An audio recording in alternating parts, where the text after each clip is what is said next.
AFF tips for instructors and students, the origins of Freefly, the pros and cons to tunnel progression, and ambulance life.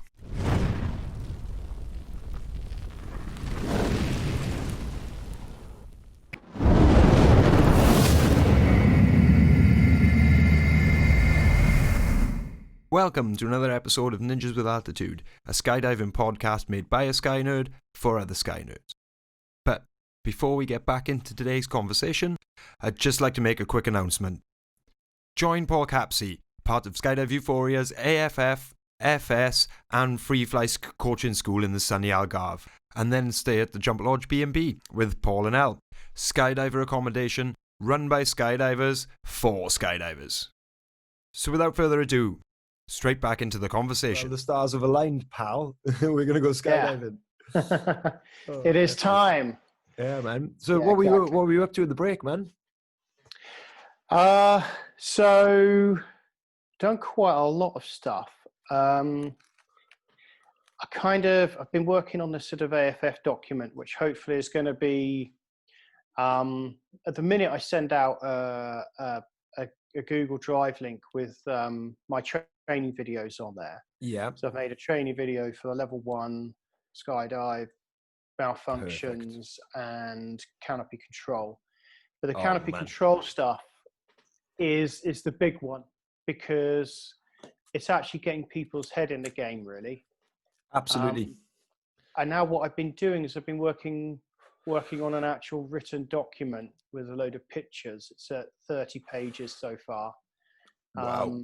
Which is when if someone comes and has a ground school, their head is exploding by the end of it.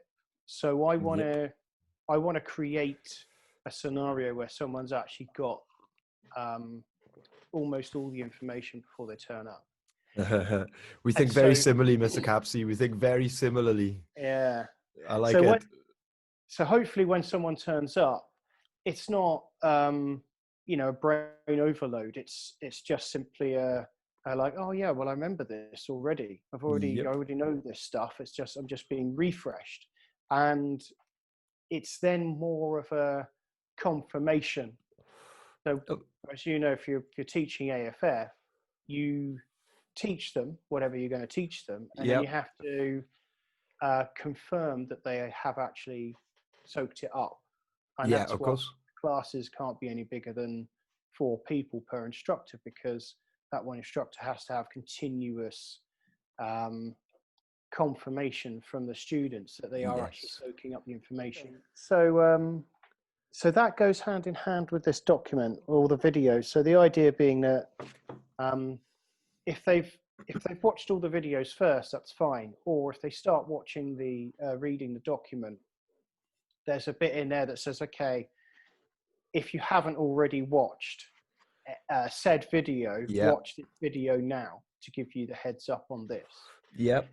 And actually go much more into the real life psychological side of skydiving, which is, when someone's first turning up to go skydiving, they are under the assumption that you put the rig on, you climb into the airplane, it gets you up to the top, you jump out, you keep an eye on your watch, and you pull the thing at a certain height, and then you steer the thing down to the ground, and that's it. And you pull the things. You pull the things, it's all done, right? And that basically is what people, before they do the ground school, they probably think, well, that's kind of what the ground school is, isn't it? Because that's actually all there is involved with this. Yeah. So I've even written that down there. It's first like paragraph. This is probably your preconceived idea of what's going to happen on your skydive. Yeah. And then I sort of go into the whole thing of, you could also say that when you learn to drive a car, that you basically have got, faster, stop, steering. Yeah. And if you know where those controls are, then you'll be able to drive wherever you like. Correct. And that again is your preconceived idea before you start driving. And then obviously you suddenly discover that there's a heck of a lot more to it than that. So I'm trying to put normal life stuff into this, so people know actually what to expect. Yeah, that's good. And Oh, sorry, I was going to say, just to interrupt, that's a really important aspect of it. And like you say, you've done it right by getting it in the first paragraph. You've managed those expectations at the right time. You know what I mean? You haven't written all this and then somewhere along the lines gone, oh, by the way. Not if you start with that, you've managed expectations from the bat. And again, psychologically, you've got these guys into the right mindset before they've even read the introduction, you know? So that's mega, man.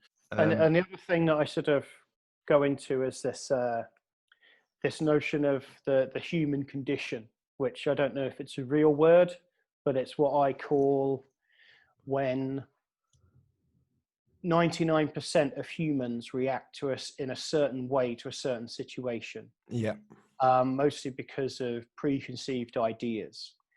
And what happens with a skydive is you take something which is mentally overwhelming with this massive amount of sensory overload, and the preconceived ideas come flooding straight back in the very moment someone's overloaded. Yeah. They forget about the training. You know, they just go straight into, oh, well, I just thought.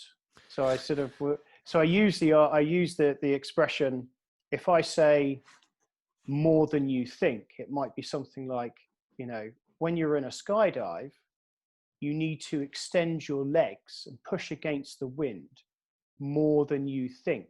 Yes. And it's trying to sort of get that in there early on. Yeah. Because we all know that on someone's first skydive, you're going to be giving them arch and straighten your legs, right? Yes. We know that right from the start. I may as well jump out the door with this in front of them and that in front of them. Yeah. Because absolutely everyone does that. So it's kind of like, this is how we arch. This is how we practice arching. And I've got pictures of me, you know, against a wall practicing an arch, stood like 8 inches away from it with my hips against the wall in the position, chin up, looking up and going, this is how, you know, now stop reading, get out of your seat, practice this arch. This is how I want you to practice. And then while you're at home, you can practice your exit. Yeah. And you know, exits are a real funny one because you just get, you know, the same problems time and time again with exits. Yeah, and people rewatch their exit and they'll go, oh yeah, I can see exactly what I've done there. And then they'll go out on the next jump and do exactly the same thing. Yeah. Oh, so man. Now I've got to a stage where I say to my students, this is exactly how you need to be lined up in the door. You need to be pushing out of the door with your right leg that's behind you. Yeah. And during your exit, okay, you need to be looking at your primary instructor all the way through the exit. Okay. Because what happens is people don't look at the primary instructor. They jump out and they immediately look into the big open space. Ah, okay. And then they turn their body and now the air's hitting the side of their body. So I'm trying to get people to like look this way as they're pushing out the plane, and that's immediately doing this with their body. Yeah. Which is getting hit by the wind, which is now leveling them up with the airflow. That's awesome. Man, thanks. And I go for that. through that. Go through that like massively, and I get them to practice it. So, you know, now you can practice the exit at home right now before you turn up. Genius. I love that, man, because this is one of the main reasons I'm doing these sort of podcast things, is because, well, I'm not an AFF instructor yet, and it's the next thing on my, you know, it's the next step in my journey. So by talking to the likes of yourself, Ali Milne, and obviously everybody I'm going to be talking to in the future, I said to Ali last week, I'm being like a sponge, you know. I'm just trying to absorb as much information as possible. But the other side to that is the benefit to the viewers is that there's likely to be a couple of AFF instructors watching right now, and one or two or all of them have just gone, wow, that's a good idea. Because I guess, like you say, it's the natural tendency from a psychological point of view to look out into that big open when it's really the wrong thing to do in terms of getting your exit. So you're promoting almost overcompensation, which, as we know, like you say, people are so overwhelmed that the same with the straight legs and saying you need to be strong. We're promoting overcompensation because they need to put that input in, and they're not going to put that input in even after you've told them. So as I say, thanks for that, man, because this is exactly why I'm doing this thing. When did people start fucking about and not flying on their belly? Because I saw something all I've said in an interview before, and it was like, because of before the tunnel existed, obviously there's no walls to fly into in the sky, so it was very accessible for once people could belly fly to start just flipping and stuff like that, you know. Is that a good assumption to make, Paul? Is that kind of where Freefly came from? So I think that there are tales of people from a very, very long time ago, even with the chest mounted reserves back in the 70s, doing stuff other than flying on their bellies, you know, standing on top of each other, or, you know, trying to sort of like get into a stand position or whatever it is. So people have always been playing around with it.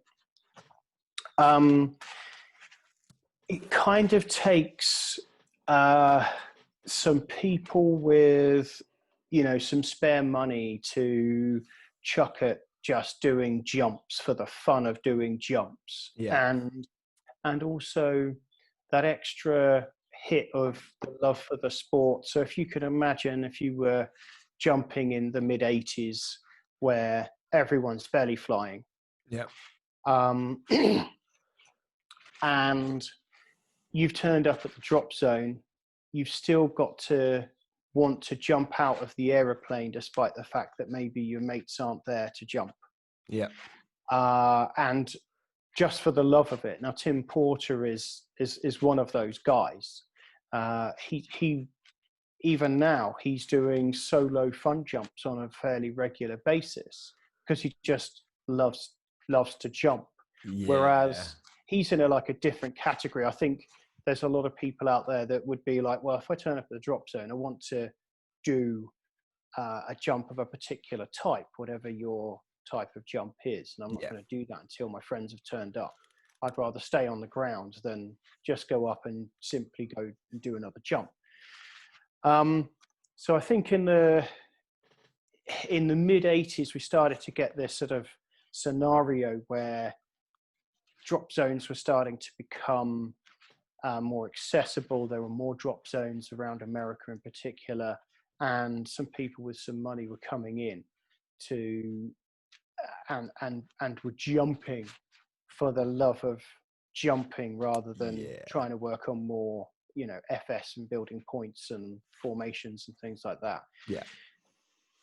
And that's the beginning of it, really. If you are jumping on your own and your friends aren't around, then you can have a go at getting into a stand and getting into a sit or getting onto your head or whatever it is. It doesn't actually have to follow a structure, because for sure, we only have to follow a structure in the tunnel because the walls hurt so much. But Guy, you can, if you decided that you didn't want to learn how to sit fly, you could go, well, I'm going to learn to fly head down straight away. Of course you could. There's no limits to what you can do. Of course. That said, you obviously need to get some knowledge and a brief on how to do that stuff, just to make sure you're not going to be moving up and down the jump run. You've got the right kit, you've got ditters, you understand the extra speed and the difference in the amount of time that you're going to be falling, because people develop that mental clock in their head. If they've got 45 seconds of free fall ordinarily on their belly, but now they're trying to fly in their head, and it's now reduced to 30, but their mental clock is still at 45. So then it's all of, you know, that extra bit of altitude awareness and treating it with a bit of respect, all that kind of stuff. But you can basically go ahead and practice whatever you want. Now, I think when it comes to how it developed, I would suggest that you've got guys going out on their belly, and they're falling at that sort of 120 miles an hour, give or take. Yeah. And I think in the early days, the reason those suits were so big and baggy was because people wanted to fly in faster orientations, but they wanted to use the belly flyers and a belly formation as a reference and something to fly around, and also to still be part of the jump, because sure, you can go out and, you know, work on different things. Yeah. But it's much better if you are still in a jump. You can enjoy a beer at the end of the day, which is with your mates, rather than, you know, on your own going, yeah, that was a really good day of doing some free fly, but I haven't got anyone to share it with. Yeah, man. Yeah, that makes sense. And so those big suits were to level things out, you know, to keep that sit flyer, that head down flyer, able to still fly it at those belly speeds, and it makes it more inclusive. Of course. Now, as a result of those big suits, the drop zone was still very much one entity. You know, there wasn't belly flyers, free flyers as two different groups that don't talk to each other. Yeah. They're all in the same group. You know, that's cool. That's super cool. Yeah. Whereas, of course, we all know now that, you know, people go to drop zones and they go, oh, it's very clicky. Yeah. Which is always a shame, you know, when you hear someone saying, oh, that's such and such a drop zone is very clicky. And you've got your free flyers now, and they're wearing suits that are probably more suited to free flying. Yeah. Because, you know, if you're going to be in those extra orientations, we don't necessarily need to stick to flying at 120 miles an hour. Correct. So you're going to have Group A and Group B, and they're going to be different group. And we've got the wingsuit group now as well. Yeah, so yeah. It's another group. So 3 groups at the drop zone. That's cool. And you've got tracking groups. Yes. And the tracking groups and the free flyers don't really mix with each other particularly, because people can go tracking relatively low jump numbers and be pretty good at it quite easily. Yeah. Whereas free fly takes an awful lot of time and energy and money, whether that's in the tunnel or with hundreds of jumps focused on free fly. So even the tracking groups seem to be a little bit separate. That's not to say that there aren't an awful lot of free flyers tracking, but still separate groups. I guess, well, at least from my experience, they're definitely 2 super distinct skill sets to themselves. You know, I think it's good that they are separated into those brackets. I guess the distinction comes from it, again, in my opinion, like when I think free fly, I think vertical jumps, so VFS or sequential stuff, and sort of like the stuff like the competition stuff, you know, free fly A, free fly B. That's what I think when I think free fly. I do think angle flying, although yes, it's kind of free flying, I would say it's closer to wingsuiting. You know, that's again my opinion, but I do see angle flying as closer to wingsuiting, but with that extra. It's got an extra dynamic to it in the sense that you going super fast if you're on a steep angle, and it is super fun as well. You know, but yeah, I do definitely see them as 2 completely distinct skill sets from each other. The vertical versus a moving, you know. Yeah. Well, if you go back only 10 years, you would go to a drop zone and you would find that there would be a group of belly flyers, a very small group of wingsuiters, almost no one doing any tracking at all, except for the last jump of the day, which was a sunset track jump. That's about when I started, man. This was kind of what was happening when I started jumping. Yeah, exactly. Now, when you go to a DZ, you'll find that tracking is possibly half of the capacity of an aeroplane. There is nearly always 2 track groups, which is often the maximum number allowed on most EZs, give or take. Yep. And there's normally a few people in that. So if you've got a plane of 15 people, you know, there's 4 getting out of the front and there's 4 getting out of the back. You know, it's basically half of the load. Yeah. It is tracking. Now that's kind of incredible. And if you'd have said to those same people, go back 10 years ago, no one was really doing that. No one was really doing this as like, you know, another whole discipline.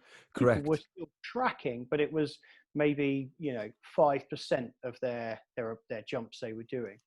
Correct. Some guys, I mean, I've been a jump master at Algarve now, you know, way too regularly.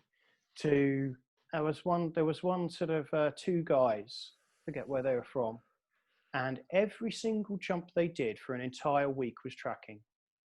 Really? And I said, guys, you do know that there's other things you can do. Yeah. You know, there's other kinds of jumps you can do. But I think that this is what's happening, right? So in the tunnel, people have their program of learning to free fly. You know, they're going to learn how to back fly, then they're going to learn to sit, then they're going to learn to head down. Now, during the process of all of that, in the smaller tunnels, like in Milton Keynes, it's very tricky in a 12.5-foot tunnel to do anything rotationally, unless you're basically upright. Yeah, so helicopters. Yeah, or sort of carving, but on your head, or in a sit. You know, you can do it, but you have to be sort of upright. The moment things start to become a belly carve or a back carve, that's extremely difficult in somewhere like Milton Keynes. Yeah, because your feet are always hitting those flat sides. It's, you know, it's going to put you off your stride for a start, and it's sort of very, very tight, which is a harder thing to do. Yeah. So when I learned, everything was, we go high speed, we become good at all the high speed stuff, all the carving and everything else. And then we bring the wind speed down gently, and we become, now that we're good enough, we can do it at a low speed in this very small space. But tunnels have changed, have just become bigger and bigger. There's no more flat sides, or very few. And so as part of somebody's tunnel progression, they're very likely to go belly fly, and then they're going to dabble in some belly carve, some back, and then they're going to learn how to back fly, then some back carving, and then they're going to do some sit flying. Now, we all know that learning to sit fly is hard work. It's, you know, tough on the shoulders and stuff. So you can't maintain sit, you know, you can't just go in and go, right, today I'm going to learn how to sit fly. Yes. You need to mix up your sessions. So the coach is most likely going to say, all right, we're going to do this tiny bit of sit, then we're going to do some belly carve. We're going to do a bit more sit and do some back carve. And so there's all this work on belly and back carve, which takes an age to get good at. It does. It does. And it's kind of boring as well. Man, I'm still not good at it. I'm still not good at low speed stuff. I suck. It's probably because you're so bored of it, Ant, that it's so dull. I gotta be honest, man. The tunnel on your belly or on your back in a carving position until you become really good at it is exceptionally boring. Correct. And it's really, really frustrating. So correct, you know, but you're not good at it because you can't be bothered to be good at it. Yeah, fair, man. I'm sure you're much better at it than you actually think. Maybe, but I guess it's because it's more like certainly static flying. And anybody who knows me flying, including yourself, would say that my static flying is on point. Like I do feel like I understand flying in a static orientation. So. And I just enjoy it more, man. Like I love doing the Jedi Air Force stuff where we go to our tunnel camps in Berlin 3 times a year, flipping 8 ways and triple infinities and, you know, all the craziness. That's where I feel at home, even in the tunnel or in the sky. I was never just, like, I guess I kind of agree on that. I was never really flat out into the carving stuff.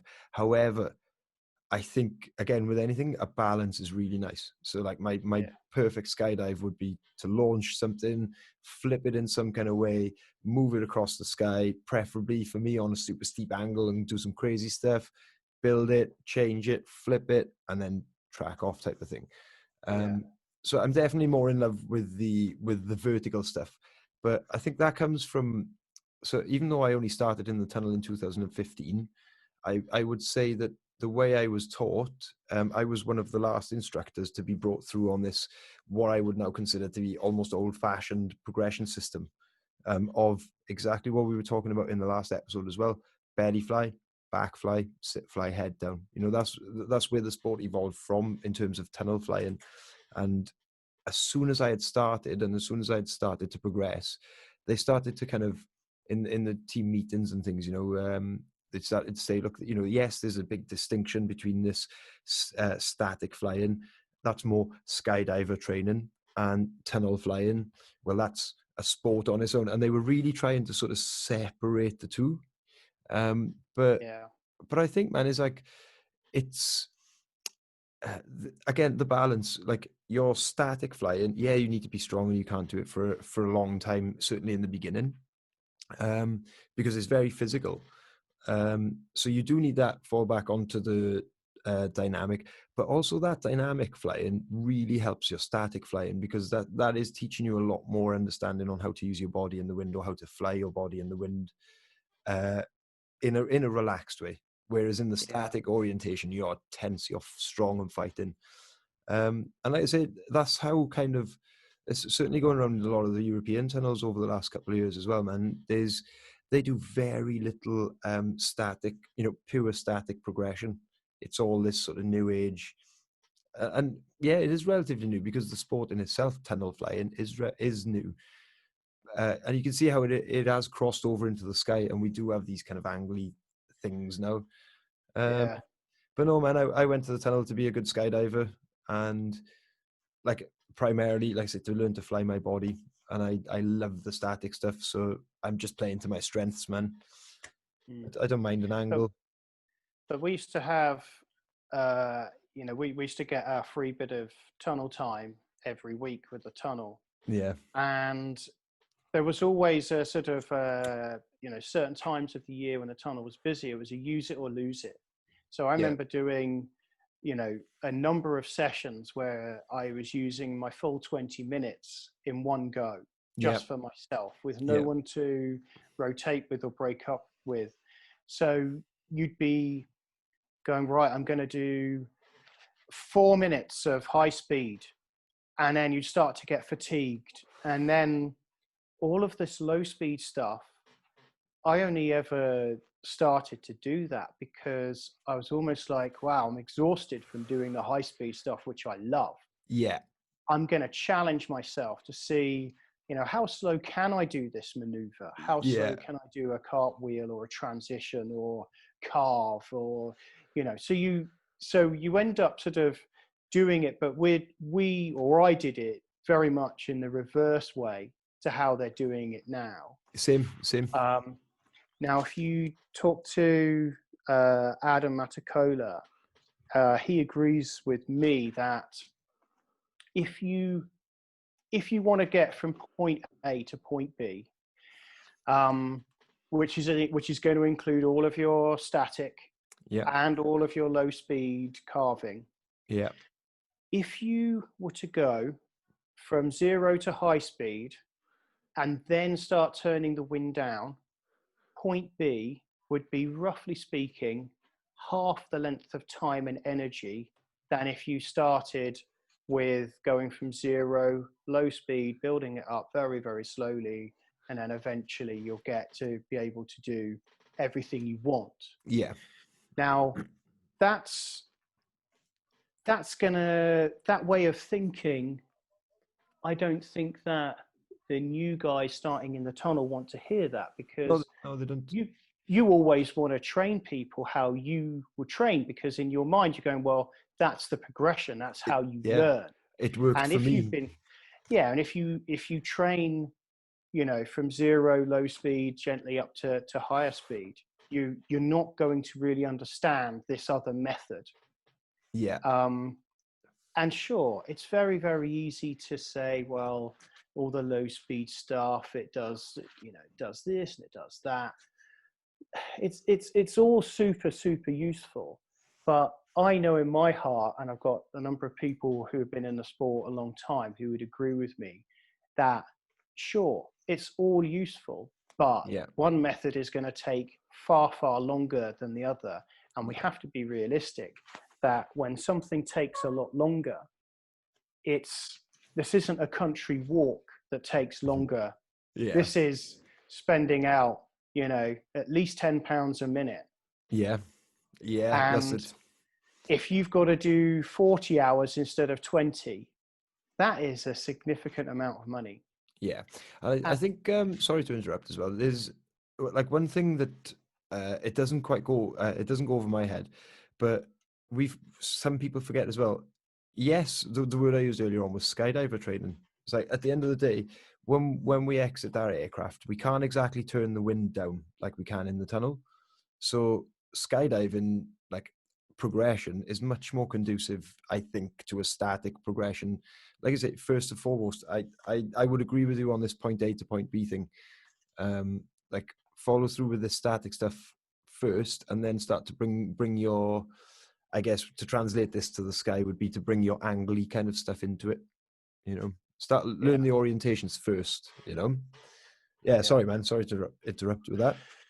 Well, and actually that sort of brings on to the next point in a way. So now the notion that half of the people on the drop zone are tracking, I think that has come from the fact that so many people, they learn how to fly on their belly, fly on their back, and then they start to belly and back carve before they get anywhere near sit fly.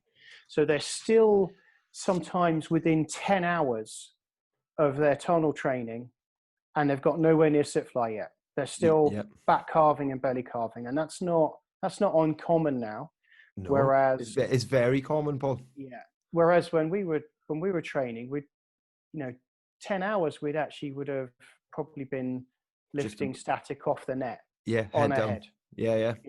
For sure, give man. or take. So people, while they're doing all this belly and back carve, they're building up effectively tracking skills. Yes.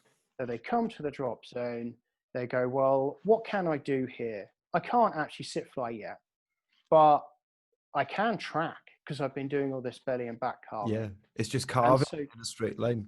Yes, exactly. And they've developed a really good sense of feel, and they're very accurate. Yeah. And they're good at being in their slot and all these good things. And it's something that they can instantaneously have as a fun activity.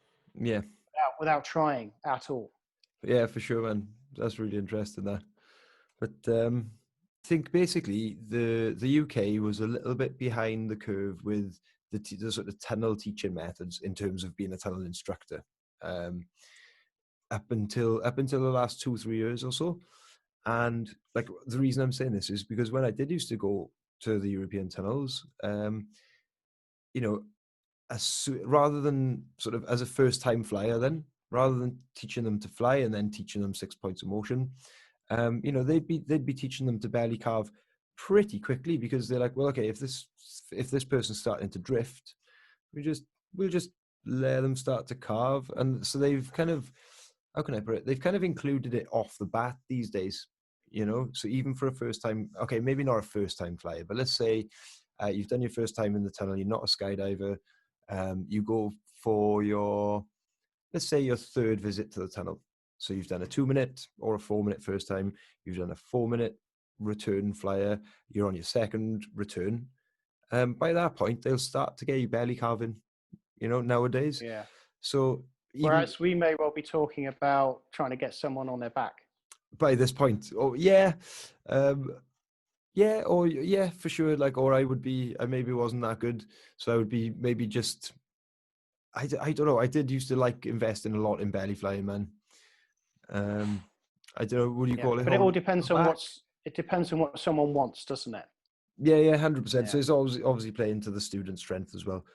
But yeah, it's, if you put it this way, if you went back to the tunnel now, because I know you haven't been to Basingstoke for a while, you would notice it's night and day, the sort of the style of the way they Really? teach flyers, the instructors. But as I say, we're kind of removed a little bit from that, being sort of skydiving coaches. And, you know, a lot of our peers, people like Ali and Jimmy McCarthy and Big Dan Crawford, you know, we are removed from that sort of training syllabus unless people want it. Because I think this is what it all boils down to at the end of the day is like we said earlier on, managing expectations is what exactly does your student want out of the tunnel time or want out of the sky coaching? You know, it's like they can't just say, I want to be good at everything unless they've got a hell of a lot of money and a bit more time to burn. So it's about, like I say, managing their expectations, getting them, or having the information given to you by them of what they want to achieve out of their time, and then tailoring, and then that's what makes you a good coach or instructor then, is tailoring your syllabus to accommodate that.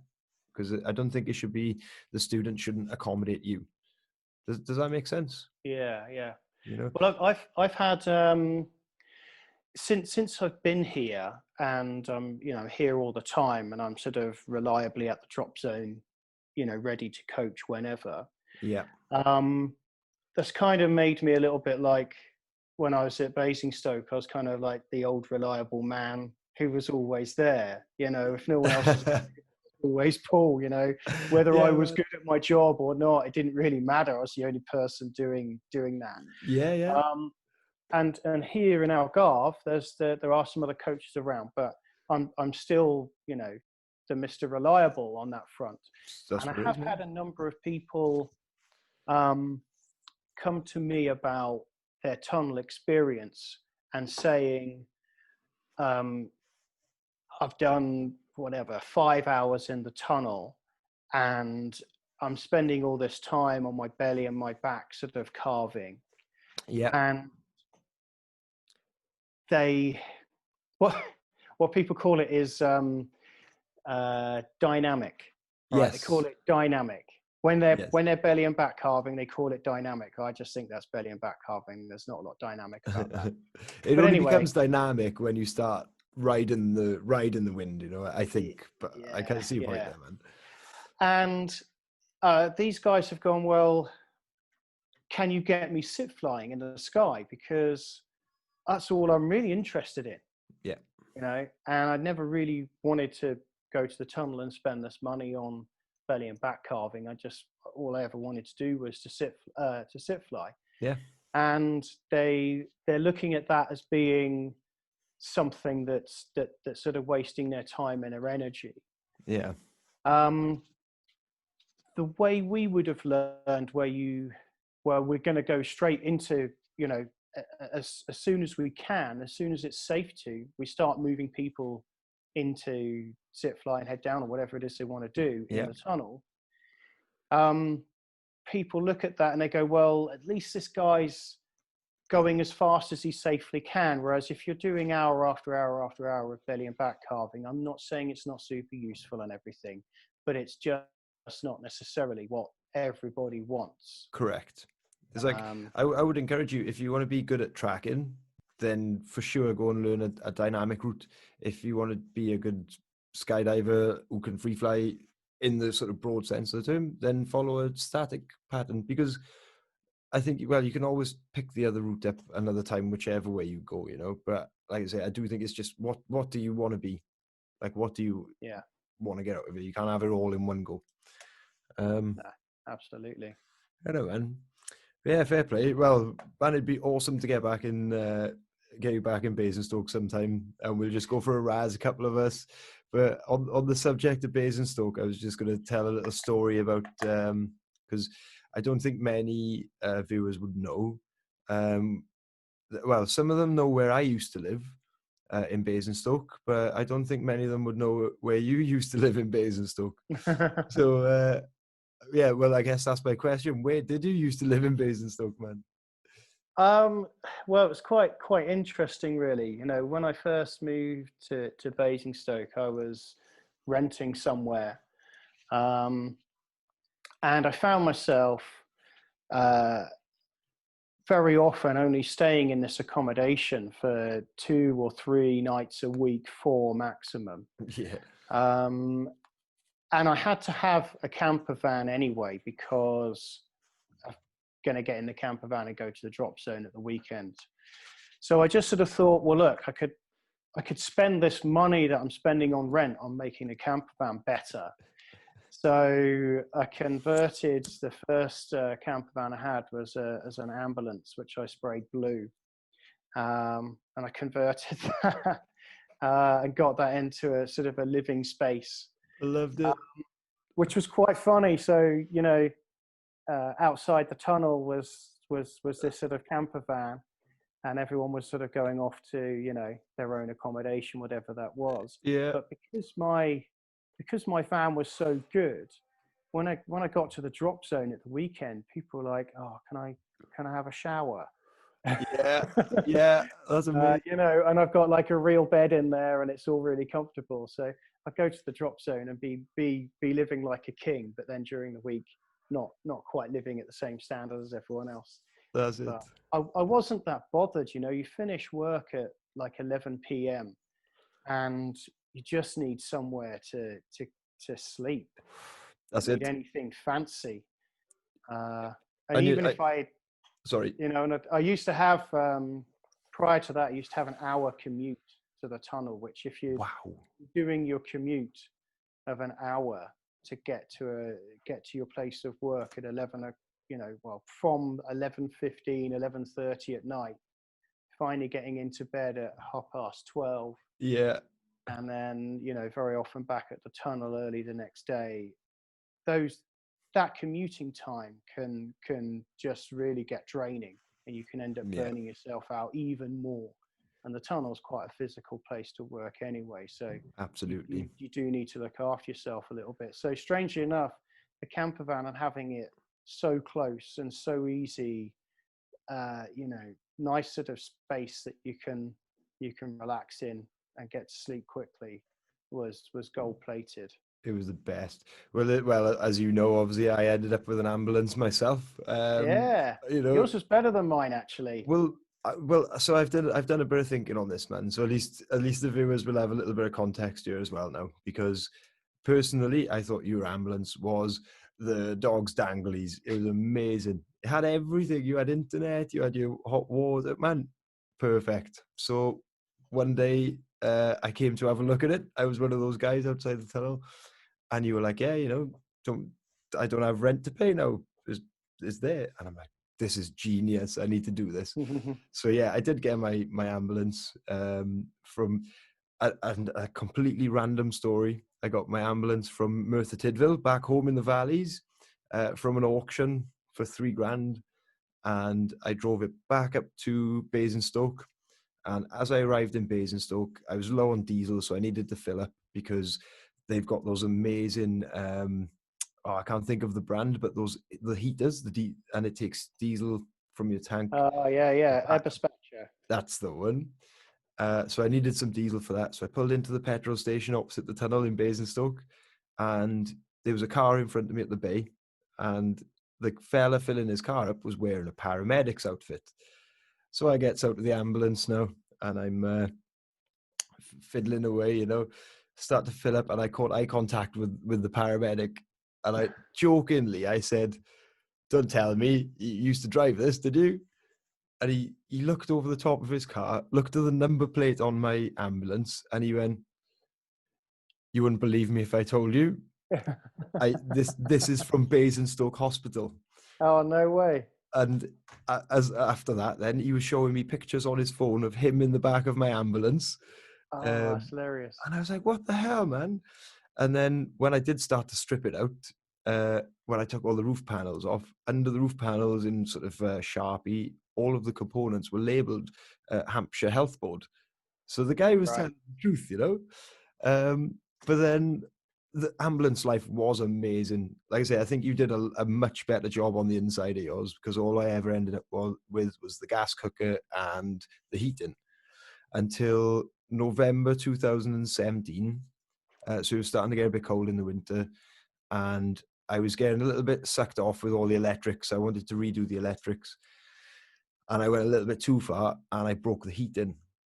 And at this point, man, I'd been living in the ambulance for 9 months, and that winter in the car park in Basingstoke was one of the most miserable winters of my life. Oh man, Yeah. it was horrendous. I was going to bed fully dressed, like with long johns, a thermal top, in a sleeping bag, under a duvet, with candles lit, all night. I was really pushing the boat out, and it was fucking miserable, man. And then come the March, I think it was then. So I managed to last the winter and Christmas time. And then come the March was when I turned up to Redlands to work, and Arthur, the farmer's son, turned up with a tiny little Springer Spaniel puppy in his hands. And having Springer Spaniels all my life and really missing my dog in Basingstoke, I did not say no. And that's where little Megadeth is. Yeah. And she's 3 next week as well, man. Or even Wow. this week. It might even be today. I need to check. But yeah, it's Megadeth's 3rd birthday. So that I lived in the van with Megadeth for about 6 weeks, but it was just too much, man. I needed them to get back into a house, because with the puppy was no good. So I'm just checking. Yeah. I'm checking when the dog's birthday is. But yeah, that was a little side segue there, man. Ambulance life was fucking awesome, though. It really was. Yeah. And then, of course, I've still got the black one. The black van is parked outside. Man, I brought it down. What? It's outside where you are now? Yeah. To be fair, that was pimping as well. It wasn't obviously quite as high class as the ambulance. But that thing was pimping, because you even had your bike on board, didn't you? Your motorbike. Yeah, you can put the bike in there, the wood burner, Amazing. better shower and toilet system, and better hot water. Man, better cooking space. Everything about it is better. Yeah, it is for sure. So I learned a lot of mistakes from the first one. Yes, same. I'm never going to play with electrics in an ambulance ever again. But then I did change when I got into the house. I did get a smaller van, the one I've still got, and I took that to Berlin and back a couple of times with the dog. And only I think 4 times I've driven to Berlin and back now, which is start to finish is 23 hours from Newport if I don't stop, and I can get there 712 miles. I can get there on a full tank. Right, if I do about 58 mile an hour. So I've retrofitted cruise control. Right, bosh, away to go. Now, out of those 4 return trips, only one of them has been successful. I've broken down on the other 3 trips. Right. And the last time I broke down, I had originally broken down in Antwerp on the way back from Amsterdam, or the Netherlands, and something was up with my electrics. The long story short was I managed to fix it, and I got 43 kilometers away from Calais, and it died, and I fixed it, and I got 16 kilometers away, and it died, and I fixed it. And in the end, man, I got all the way into reception. I checked the dog in, and the van was dead, and they wouldn't let me push it back on. So I had to leave the van in Calais. But I had the dog. There's no foot passengers on the Eurotunnel, which was what I was meant to be going on. You can't go on the ferry with a dog as a foot passenger. So I was essentially stuck in Calais, man, in my little van with my girlfriend, Tej. And I said, well, the only way we can do this, I said, is we're in pet reception. When people come up to check their pets in, we just got to ask people, look, can we jump in with you until we get to the other side, and then we can get our own way home, And she said, well, I don't think it's going to work, but try it. So the first person I asked was a transit van parked next to me, and I sort of tapped his window, and I think he's going to watch this, so I hope Joseph forgives me for saying this, right, man? But there's a white fella with dreadlocks, right? He's looking a bit worse for wear. He looks like he's been on the road for a couple of days, and almost unapproachable, I was a little bit sort of nervous, but I was desperate, so I kind of tapped his window, and he undid the window, and I was like, please, mate, and I told him the story of what had happened, and I'm like, look, me, my dog, and my girlfriend, we're stuck. And this guy basically just started crying. And he was like, Wow.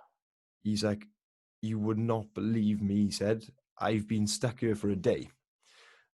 Because what his situation was he was transporting dogs from Greece to the UK for rehome, but you're only allowed to carry 5 dogs per person. There was him and his colleague, and they had 14 dogs. Right. Okay. So he went, man, if you and your dog come with us, that's 15 dogs, 3 people. We can travel, but I'm Room. really sorry, I don't have any room for your girlfriend. Oh no. Yeah.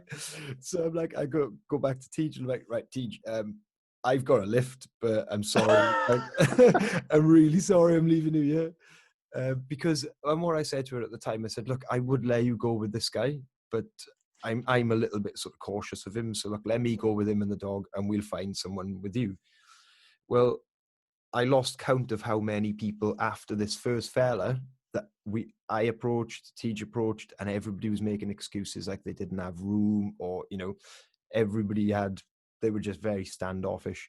And about sort of like the 20th or 30th person that we asked had space for Tej in the car, But it goes to show, man, you should never judge a book by its cover, because Joseph Snow, bless him, I remember his name till the day I die, because it's one of those situations.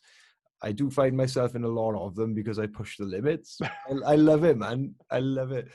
But yeah, that's a true story about getting stuck in Calais. And as we speak now, that very van is on my drive, but there with a broken gearbox. So, oh, mate. Yeah. So I won't be going anywhere anytime soon anyway. Oh, dear. Yeah.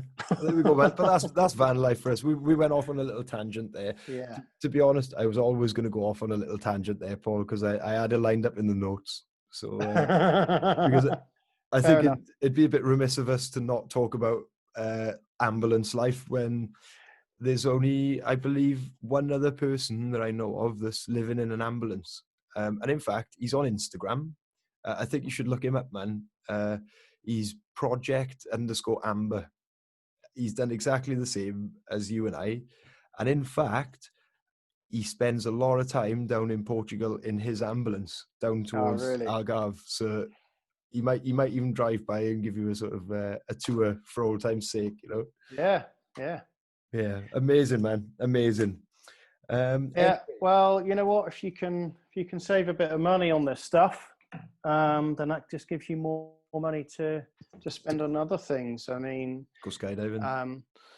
If I hadn't saved that money on accommodation, that would have made doing all the team stuff so much harder. It just goes on and on. So it's all part of a sort of a circle of stuff. Yeah, for sure. And I benefited massively from it, man, because the money I saved on rent, I invested in doing the European head-up record. I would never have been able to afford it otherwise, man. But yeah, I wouldn't change it for a bit. But if I could sum up ambulance life for me, the first 9 months were the best 9 months of my life, and then the last 3 were absolutely horrendous. But I loved them. It was character building. Oh, you need the heater on. I used to go out a couple of hours before the last tunnel session and get the heater going. Genius. And you can get in there and it's nice and toasty, and life's good. They were good, man. When they were really good. Oh, I was warm. I was warmer in that van than I have been in most houses, to be honest. Because I was regulating my own temperature. Of course, and you did have a good system. But when my heating worked, man, I would the same. But as soon as I unplugged that last bloody wire, it went from being the best thing on 4 wheels to the worst. It was it was like a fridge, man, in that winter. But yeah, it was all good.